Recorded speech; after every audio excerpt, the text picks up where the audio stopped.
कैसे बढ़ेगा आगे, इसी उद्देश्य के साथ rising star conclave and awards 2024 की शुरुआत की गई, जो राइजिंग स्टार कम्युनिकेशन द्वारा प्रस्तुत और राइजिंग स्टार यूथ फाउंडेशन द्वारा संचालित किया गया।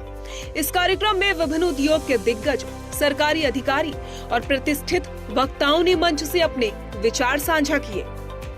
इस सम्मेलन में प्रदेश के उप मुख्यमंत्री ब्रजेश पाठक मुख्य अतिथि के तौर पर मौजूद रहे।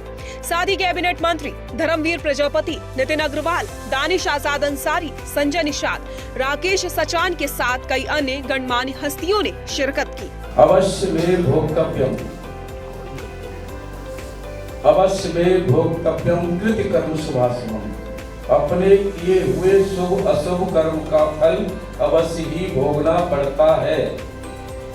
समझ लेना सब लोग। ना भोक्तम क्षीयते, बिना भोगे कभी कटता नहीं। और कब तक नहीं कटता? कल्प कहते हैं 4 युग जोड़ करके एक कल्प बनता है। ये कले हुए द्वापर, त्रेता, सतयुग, कई लंबी आयु है इनकी, कई गुना। 4 युग मिल जाए तब कल्प होता है। कल्प कोटि शतेरपि, ऐसे 4 युग मिल करके ऐसे जो कल्प बनता है, सैकड़ों करोड़ों कल्प बीत जाएं तब तक कर्म पीछा नहीं छोड़ता। समझ लेना। इसीलिए हमें मन में से, हमारे में से कभी भी कोई गलत विचारधारा हम जीवन में सोचे ही नहीं, करने की तो बात अलग है। एक व्यक्ति परमार्थ कर सकता है, मन से भी कर सकता है। धन नहीं है तो मन से कर सकता है, धन नहीं है शरीर से कर सकता है, और धन है तो धन से कर सकता है। तन मन धन तीनों से परमार्थ कर सकता है व्यक्ति। देखिए, अभी आपने बताया यूथ का जो रिस्पॉन्सिबिलिटी है, यूथ की जो जिम्मेदारी है, गवर्नमेंट का यूथ के प्रति क्या नजरिया है, गवर्नमेंट की यूथ के प्रति क्या पॉलिसी है, ये सब आज के समय में जानने समझने की आवश्यकता क्यों है। सबसे पहले तो इसके जड़ में जाना होगा। यूथ पे इतना फोकस क्यों है? देखिए, यूथ पे इतना फोकस इसलिए है कि आज जो हमारा भारत देश है वो विश्व का सबसे युवा देश कहा जाता है। निश्चित तौर पे 55% से ज्यादा की आबादी भारत की नौजवानों की मानी जाती है। तो यकीनन इस देश की आबादी का 55-60% हिस्सा नौजवानों का है।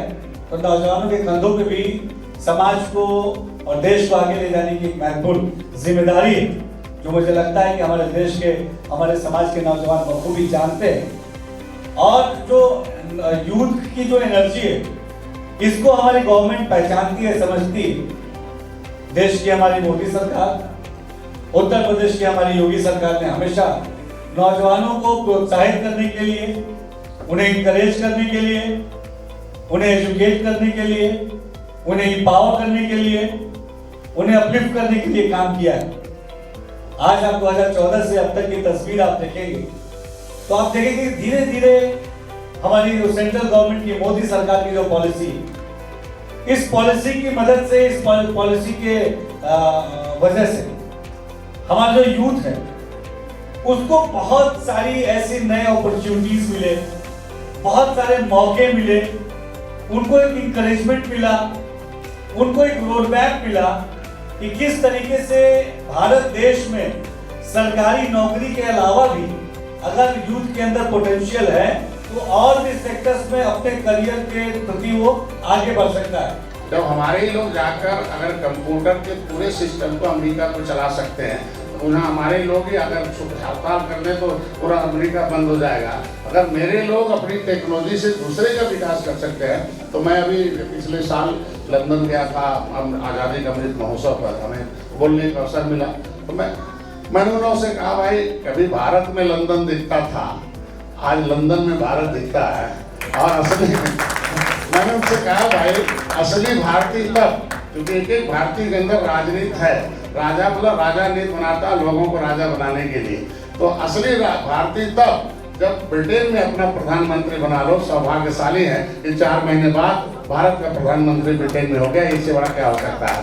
तो मैंने वहाँ अपील करके आया कि भाई अपने पैसे से, अपने ज्ञान से आप दूसरे देश को विकसित कर रहे हो, तो अपनी मिट्टी जहाँ से जन्म लिए हो, जहाँ से आपका रिलेशन है, अपने एक एक फैक्ट्री को, एक एक निवेश को अपने देश लाइए। कार्यक्रम में बशेस गाला, सुरेश मंशारमानी, रजत सिन्हा, आशीष अग्रवाल, संजय कथूरिया और किसलय पांडे जैसे वक्ताओं ने राष्ट्रीय विचार और देश की तरक्की को लेकर अपने विचार साझा किए।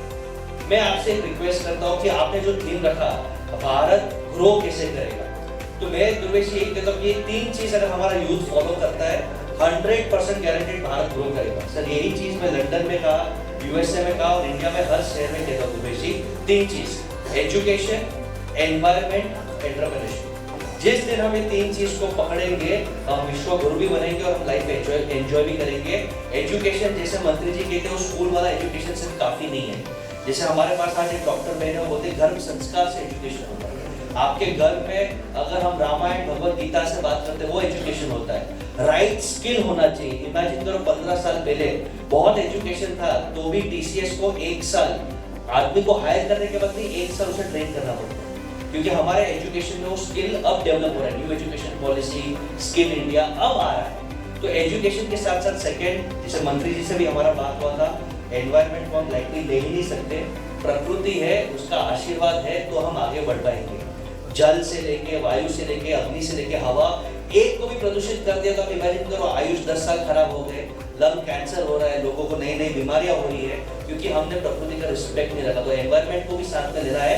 एंड थर्ड, जैसे मैं ऑलरेडी कह चुका हूँ, एंटरप्रेन्योरशिप ये सबसे बड़ा पुण्य का काम है। जिस दिन हम ये संस्कार डालेंगे कि शायद मुझे करोड़पति नहीं बनना है, ठीक है, लेकिन मैं लाखों लोगों के दिल के छूंगा, उन्हें मदद करूंगा, उनको वैल्यू दूंगा और दुआओं कमाऊंगा, आप ऊपर वाले के नजर में करोड़पति बन जाएंगे। और जैसे मंत्री साहब ने कहा, जल्द से जल्द आपकी पुण्य आपको काम आएगी। वैदिक शिक्षा का मैं इसलिए भी समर्थन करता हूँ कि आज के परिवेश में शिक्षित हम सब हैं, पर हमारी आपकी शिक्षा का एक बड़ा सीमित लक्ष्य है। क्या?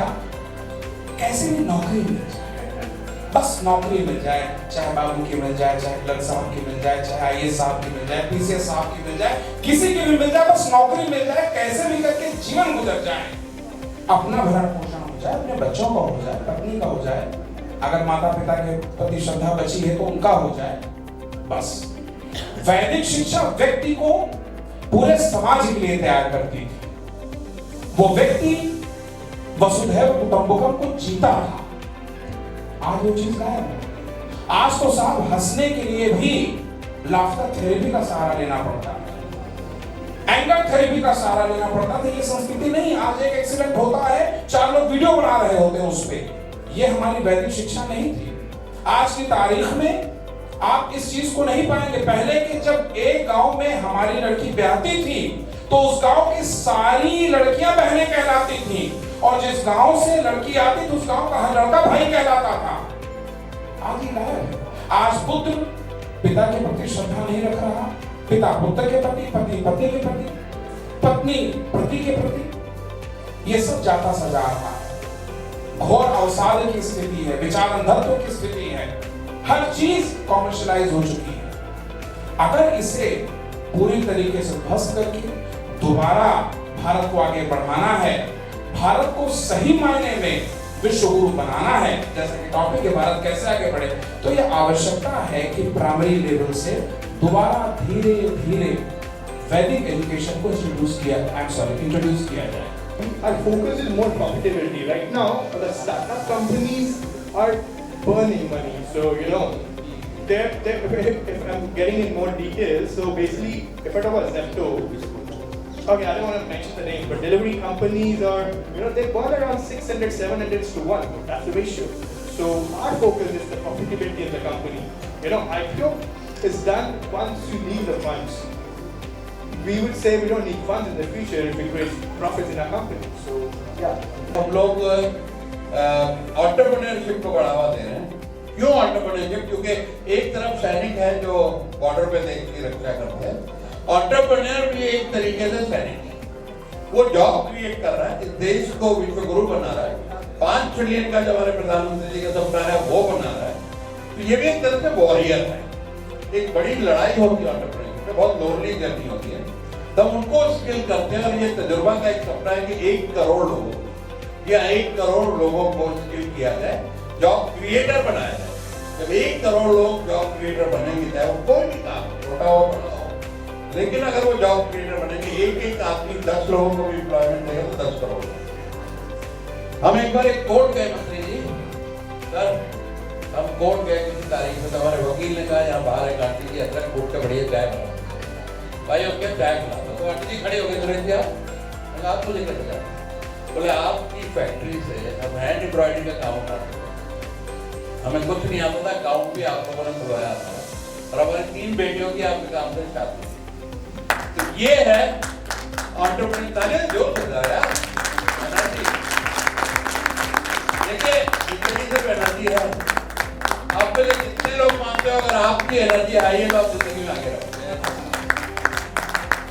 हर चीज आज मंत्री जी ने एनर्जी दी, जेल तक इतना बड़ा तो सुधार हो गया कि हम सोच भी नहीं सकते थे। ये भी एक सब्जेक्ट हमारा एक तजुर्बा फाउंडेशन है, सिर्फ एजुकेशन पे हम चैरिटी करते हैं, अपना जो कमाई होती है उसका परसेंटेज जाता है, जब से लोग सीखते हैं उनका धंधा बढ़ता परसेंटेज जाता है। तो मंत्री जी हम भी उसको सहयोग देंगे तजुर्बा फाउंडेशन की तरफ से, हमारा इंटरेस्ट है।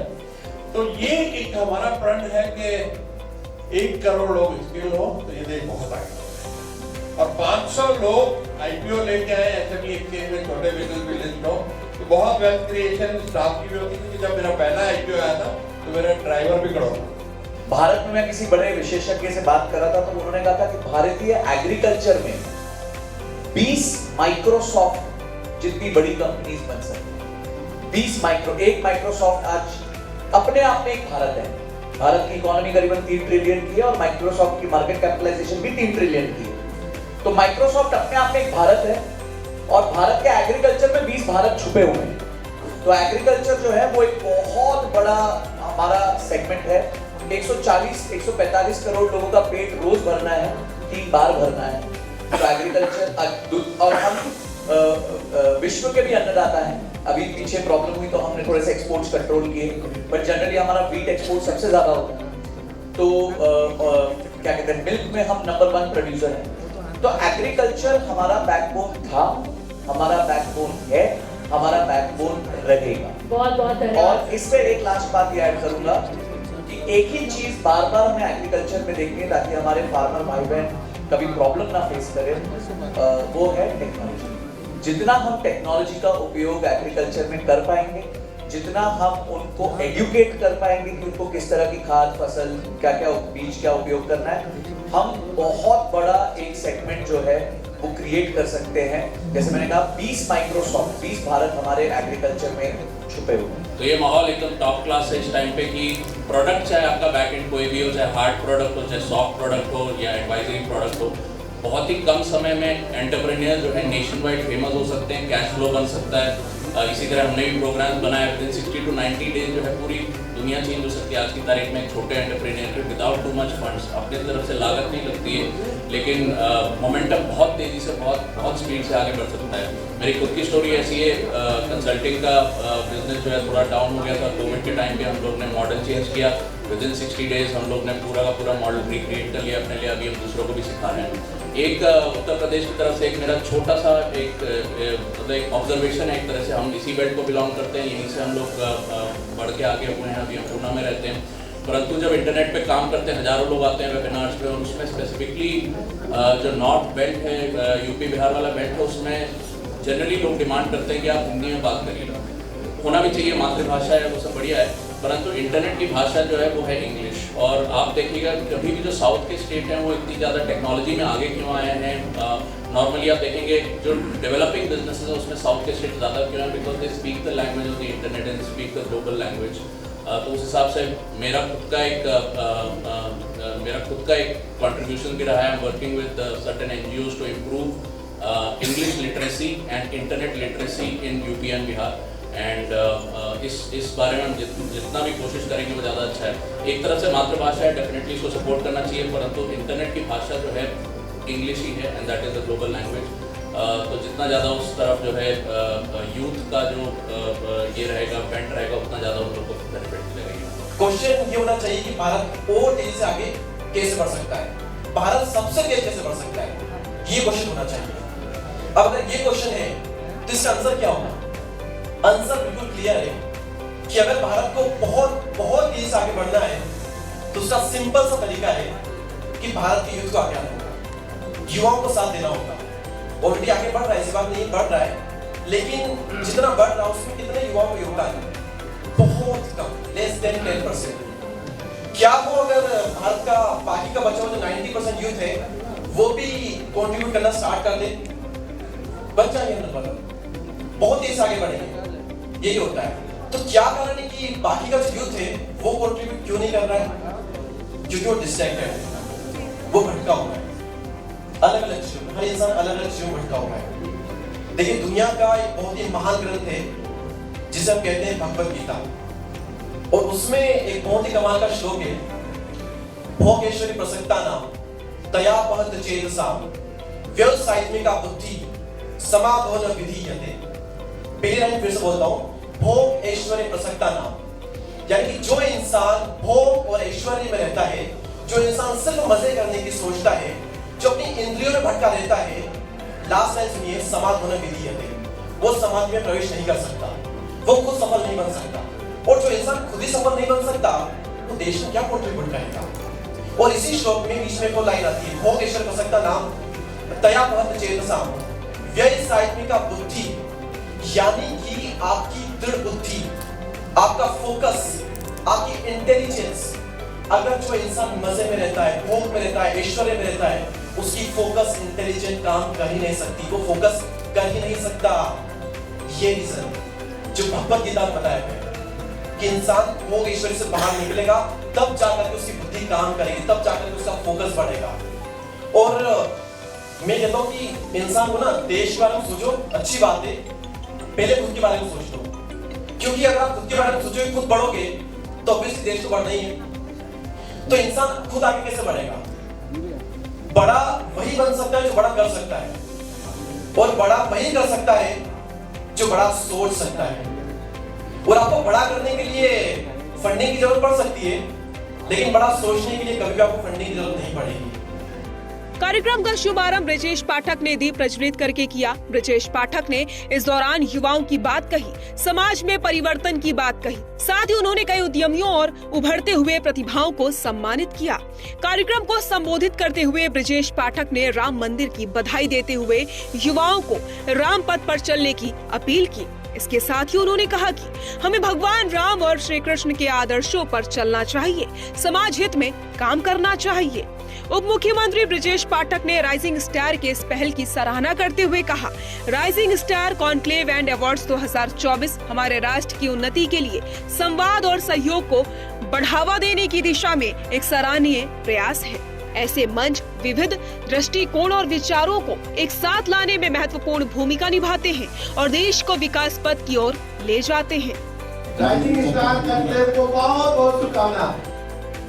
राइजिंग कम्युनिकेशन के संस्थापक और प्रबंध निदेशक दुर्वेश यादव ने अपना आभार व्यक्त करते हुए कहा कि मैं rising star conclave and awards 2024 में मिले इस जोश और उत्साह से वास्तव में आभारी और अभिभूत हूँ। कार्यक्रम की शोभा बढ़ाने के लिए उप मुख्यमंत्री ब्रजेश पाठक और सम्मानित कैबिनेट मंत्रियों के साथ साथ विभिन्न उद्यमियों के प्रतिष्ठित दिग्गजों को विशेष धन्यवाद, क्योंकि आपके विशेष समर्थन और प्यार से ही इसे सफल बनाया है। साथ ही दुर्वेश ने राइजिंग स्टार कॉन्क्लेव और अवार्ड्स 2024 की सफलता में योगदान देने वाले सभी लोगों का धन्यवाद दिया।